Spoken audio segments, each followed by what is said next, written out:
Chabra ji. With family Mr. Abhishek Chabra. Please come on the stage और जोरदार तालियों के साथ स्वागत किया जाए. तालियों में कमी नहीं होनी चाहिए दोस्तों. Hello hello young RCM. आज इतने यंग और सक्सेसफुल साथियों के बीच में बैठकर मैं अपने आप को वाकई में बहुत ही एनर्जेटिक महसूस कर रहा हूँ. मेरा नाम अभिषेक छाबड़ा है. भारत की राजस्थान की टेक्सटाइल सिटी भीलवाड़ा का मैं रहने वाला हूँ और 2004 से टेक्सटाइल बिजनेस में हूँ. मेरे बिजनेस का नेटवर्क हिंदुस्तान के 25 स्टेट्स में है और पिछले कुछ सालों से मैं मिडिल ईस्ट कंट्री में रेगुलर थर्ड पार्टी एक्सपोर्ट भी किया करता हूँ.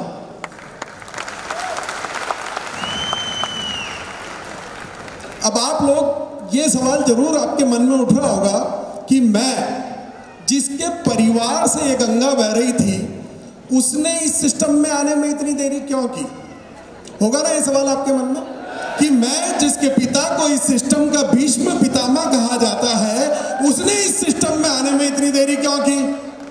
क्योंकि मैंने अपनी जिंदगी में कुछ गलत फहमियां पाल रखी थी, है ना. और वही मैं आज आप लोगों को बताने आया हूं कि वो गलतियां, वो गलत फहमियां आप अपने जीवन से निकाल दें ताकि आपको मेरी तरह देरी से सिस्टम में आने का अफसोस ना करना पड़े. दोस्तों कई सालों तक है ना मेरा रिसीव मोड ऑफ था और मुझे पता ही नहीं था, इस बात का एहसास ही नहीं था. 2001 से 2023 तक सैकड़ों प्रोग्रामों में मैं गया, हर एनिवर्सरी फंक्शन में लगभग मैं गया हूँ, कई सेलिब्रेशन, कई स्टेकेशन, सब कुछ अटेंड किया, पर बात भेजे में नहीं घुसी क्योंकि रिसीव मोड ऑफ था मेरा. समझ रहे हैं ना. जैसे हमारे फोटोग्राफर श्री नवीन भैया जो 2006 से 2023 तक इस आरसीएम में हर बदलती हुई तकदीर की तस्वीर इन्होंने अपने कैमरे से ली है, पर बात अभी तक समझ नहीं आई क्योंकि रिसीव मोड तो ऑफ है. तो आज से अभी से अपना रिसीव मोड ऑन कर लेना, नहीं तो इस मंच से कही गई कोई भी बात आपको कोई फायदा पहुंचा ही नहीं सकती. इतने सालों तक मैं इस भ्रम में जीता रहा कि मुझे सब पता है, पर जब दिमाग के ताले खुले तो वाकई में अफसोस हुआ कि यार किस गलतफहमी में जी रहा था मैं. मुझे ऐसा लगता था कि पैसा आना चाहिए ना, बस क्या फर्क पड़ता है चाहे वो नेटवर्क से आए या बिजनेस करके आए, जो कि मुझे आ भी रहा था मेरे बिजनेस से. पर जब मैं पीछे मुड़कर के देखता हूं तो इतने सालों में कुछ तो मेरा टर्नओवर बढ़ा था, कुछ मेरी इनकम बढ़ी थी, कुछ मेरी पहचान बढ़ी थी और कुछ मेरी नॉलेज बढ़ी थी, सिर्फ टेक्सटाइल के फील्ड की नॉलेज, है ना. पर जब मैं श्री मुकेश कोठारी सर, श्री प्रहलाद राय सर की तरफ देखता हूँ जो कि मेरी ही तरह भीलवाड़ा शहर से हैं और इस सिस्टम को ज्वाइन करने से पहले वो भी एक टेक्सटाइल फर्म में जॉब किया करते थे, और आज अगर उनके इतिहास के पन्नों को उठाकर देखा जाए तो मुझसे कई गुना ज्यादा उनका टर्नओवर है, मुझसे कई गुना ज्यादा उनकी इनकम है, मुझसे कई गुना ज्यादा उनकी पहचान है और मुझसे कई गुना ज्यादा उनकी नॉलेज है. आज अपने नॉलेज के दम पर वो पूरे हिंदुस्तान में कई लोगों की तकदीर को बदल रहे हैं. और इन सब के लिए उन्हें मेरी तरह कोई ऑफिस नहीं खोलना पड़ा, कोई फैक्ट्री नहीं लगानी पड़ी, कोई स्टाफ नहीं रखना पड़ा, कोई करोड़ों का इन्वेस्टमेंट नहीं करना पड़ा, कोई अकाउंट्स मेंटेन नहीं करने पड़े, कोई गवर्नमेंट कंप्लायंसेस नहीं करनी पड़ी, कुछ भी नहीं. Total freedom. मैं सुबह 10 बजे से लेकर रात को 8 बजे तक गधे की तरह काम कर रहा था और वो टोटल फ्रीडम में मुझसे कई गुना आगे बढ़ चुके थे. इस बात का अफसोस है मुझे. ये पावर है सही समय पे निर्णय लेने की कि उन्होंने सही समय पे एक निर्णय लिया, इसलिए आज वो इस मुकाम पर है. इसलिए मैं उन साथियों से कहना चाहता हूं कि जिन्होंने अपना निर्णय नहीं बनाया है तो आज नहीं तो कल इस सिस्टम में तो आना ही होगा. फिर पछता के क्यों आना है, खुशी से आओ. Take your decision, take your charge, you are the youth.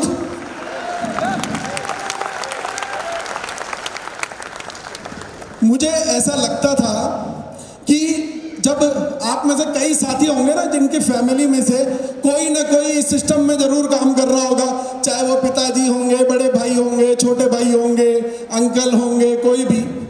उन्हें देख करके घबराहट सी तो होती है ना, मुझे तो होती थी मेरे पिता को देख करके कि यार इतनी ऊर्जा, इतनी एनर्जी, इतना काम तो मैं नहीं कर सकता, ये तो मुझसे हो ही नहीं सकता, मैं तो स्टेज पे खड़ा होकर बोल ही नहीं सकता, मुझे में वो ऊर्जा नहीं है, वो बात नहीं है, वो नॉलेज नहीं है, इसके लिए तो मुझे बहुत पढ़ना पड़ेगा, बहुत सीखना पड़ेगा, अपने आप को बदलना पड़ेगा।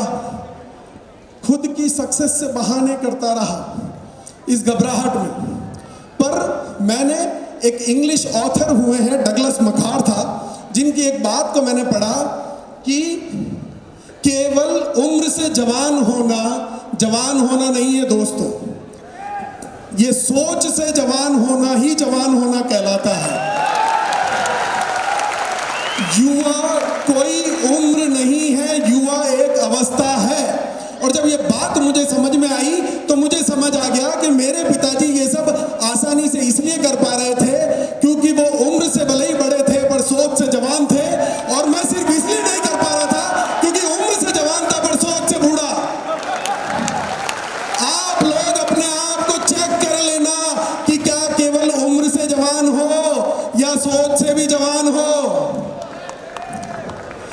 कल मैं जब ट्रैवल करके यहाँ तक आया, दिल्ली तक बाय रोड ट्रैवल करके आया, तो पहले हम आया करते थे तो 4 लेन से आया करते थे, जिसमें लगभग 4-5 घंटे का समय दिल्ली आने में लगता था।